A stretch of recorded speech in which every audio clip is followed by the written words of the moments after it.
Welcome to another episode of Reason Explained. Today we're going to expand upon the Subtractor Synth that we made in the first tutorial.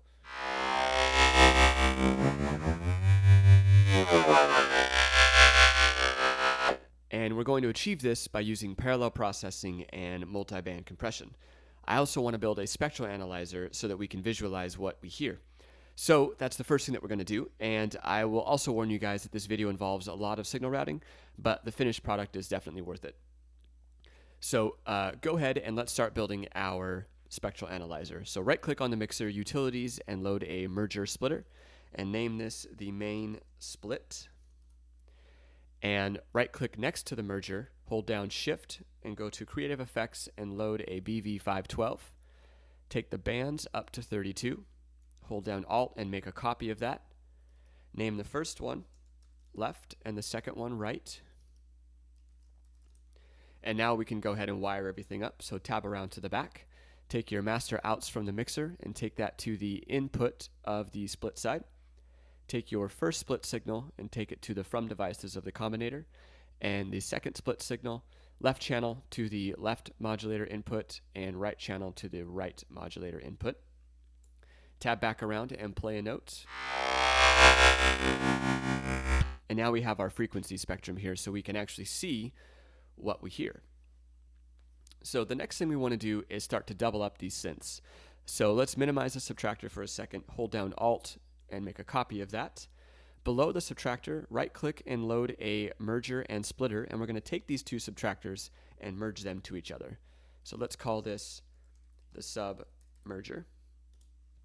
And tab around to the back, expand our subtractors out again, and let's go ahead and wire this up. So first subtractor will go to the left input of the merge side, and the second will go to the right input of the merge side. Now we're going to take the merge signal and send it to the split side, and take our first set of outputs back to channel 1. And now we are set up for parallel processing if we tab back around. So on channel 1 of our mixer, we have our nice clean synth. So we can take these split copies now that we've just made here, and we can do some parallel processing. So right click next to the Spider Audio Merger and Splitter and load a stereo imager. What we're going to do with this imager is we're going to introduce multi-band compression now. So let's name this imager. And the reason is we're going to keep things very clean to this point because it can get a little tricky as we start to cable things. Let's also minimize the subtractors so we can see our analyzers easy too. So a real quick overview of the imager. It splits the signal into a low band and a high band. By using the X over frequency, you're telling the imager what you want to consider the low band and what you want it to consider as high band. Tab around to the back for the outputs, and because it can split into a low and high band, it has two sets of outputs. So your main outputs in this case would be the high band, and your separate output is now the low band as shown by this knob here. And then you have your standard set of inputs. So let's go ahead and send out of the SubMerger split side to the input of the imager. Tab back around and let's right click on the imager, hold down shift, studio effects, and we're going to load a compressor, and then hold down alt and we're going to make a copy of that compressor. Let's name the first compressor the high band and the second compressor low band. We're done with the merger, so I'm going to throw this up here to keep things clean. I'm also going to take the high band and put it right above my imager, so that way when I'm looking at it, my high band is above and my low band is below as I mess with things. So now what we want to do is use our imager and tell it what to consider low band and what to consider as high band. So we're going to take our X over frequency to the low region of the frequency spectrum at about 250 hertz. 255 will work. And what this is telling it is anything below 255 hertz is low band, and anything above 255 hertz is high band. So next, let's go ahead and wire in our compressors to make things work. So tab around to the back and use our audio output. The main set of outputs will go to the input of the high band, and the output of the high band will go to channel 3. And take the separate outs from your imager to the low band input, and then that will go to channel 2. Tab back around, and now we have our low band on channel 2 and our high band on channel 3. So let's take the gain back as well, so they're sitting about the same as the regular merger. And let's solo the low band for a second. You can see that we're getting mainly low band in here. We're not seeing anything in the high range. We're getting a little bit of the lower mid range, but that's okay. So what we want to do now is bring in the low band. So you'll notice as we play here, this low band is wide. As we move it more mono,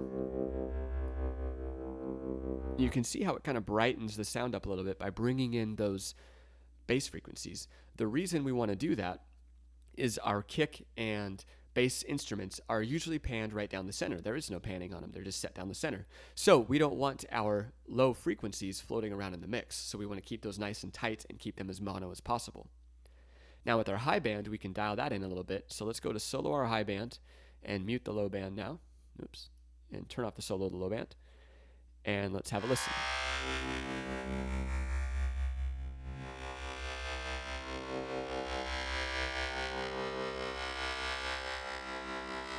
So we'll bring the high band in just a little bit.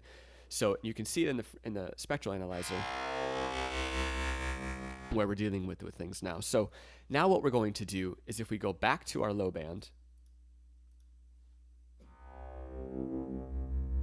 you can see we've got a problematic frequency right there. It's way above everything else. And so what it's going to do is throw off our dynamic range because that's very low in the low end.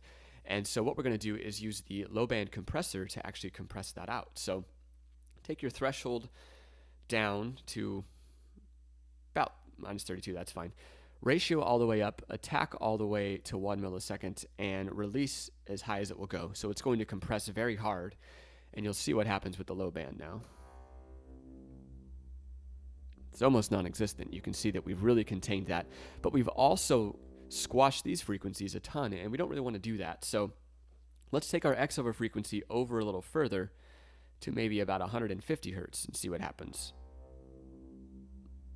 So we contain these a little bit more. So let's go ahead and dial off some of this compression now. So let's take the threshold up and the attack up a little bit so it's not as crazy as we can see here. All right. Now we've got some nice dynamic range, but everything is staying within itself. So we're not shooting way up too much. So let's go ahead and bring our low band up now so we get a little bit more gain to it. All right, so now we have our low band in the mix. So let's go back to our high band, turn off the low band, and we can start working with the high band. So you can see we're compressing decently right now. Let's turn the threshold all the way up so there is no compression.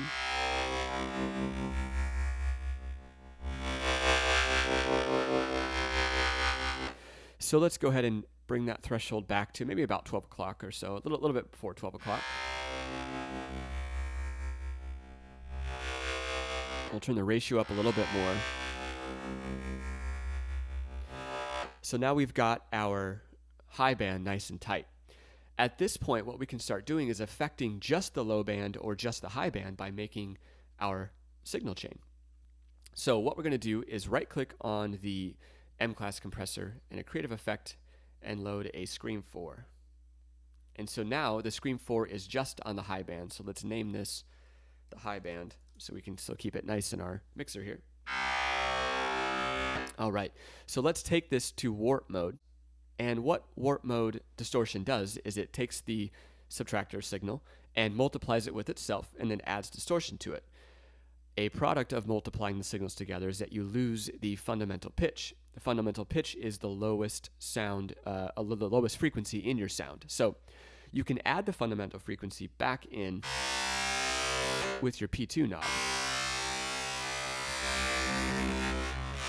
You can see it kind of muddies it up. So we're actually going to leave that off because we have our original subtractor over here that's going to contain the fundamental pitch. So we're not going to worry about that. The P1 knob, in this case, is going to add some overtones to things. If we go all the way left, it's going to compress the distortion and kind of muffle it a little bit. As we move right, it's going to brighten it up.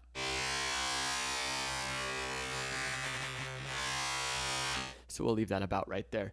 So now we've introduced some distortion on just the high band, and we can bring our low band in as well and mix the two together.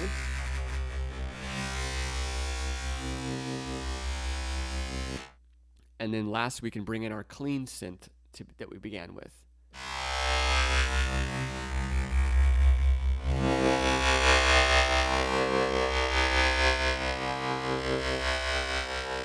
So this way we're able to accent just the high band, we're able to contain the low band, and then we have our original character from the synth that we're able to keep and bring forward as well. So the last thing I want to do is use a send effect on the mixer to kind of thicken up that high band a little bit. So right click on the auxiliary return section, Studio Effects, and load Unison. And we'll leave it in all the way wet, and we'll leave the detune where it's at right now. And let's go ahead, and what we're going to do is mix with this auxiliary knob here. So as you play a note, we'll bring up the, we'll blend the unison with the high bands.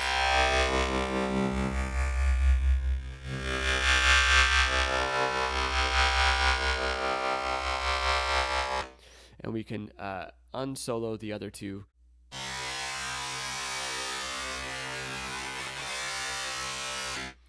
All right, so then we can go all the way wet.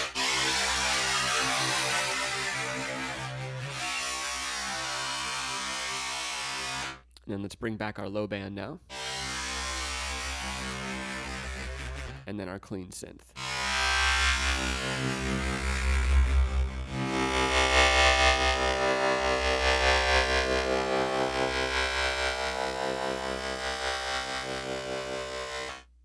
All right, so at this point, we'll notice that our high band is still a little hot. Our high band is just too consistent. There's no body to it. If we listen to it just by itself, there's not a lot of movement in here. So what we're going to do, tab around to the back, and this is kind of fun. We're going to take the clean Subtractor split version, and we're going to plug that into the sidechain input of the compressor of the high band. So what's going to happen now, we'll go ahead and take our threshold down and our ratio up a little bit. As the first subtractor pulses through its different characteristics, it's going to cause the high band compressor to act, which by default is basically going to add some body to the high band. So here we go.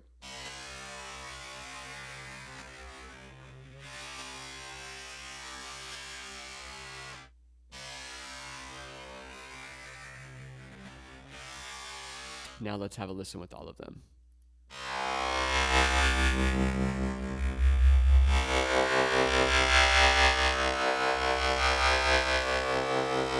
So you can see how that brings back the original synth, and it keeps the high band in check, and that way it's not as prominent in the mix. And we could do the same thing with the low band as well, too, if we wanted to. Take both of those and go to the side chain of the low band as well.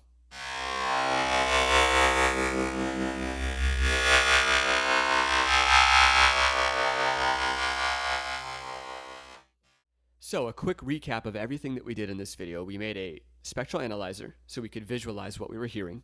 We then copied our synth and merged it using a merger splitter, and then took the set of those mergers, put it into the split side, sent that to channel 1 so we had our original synth in its nice pristine quality.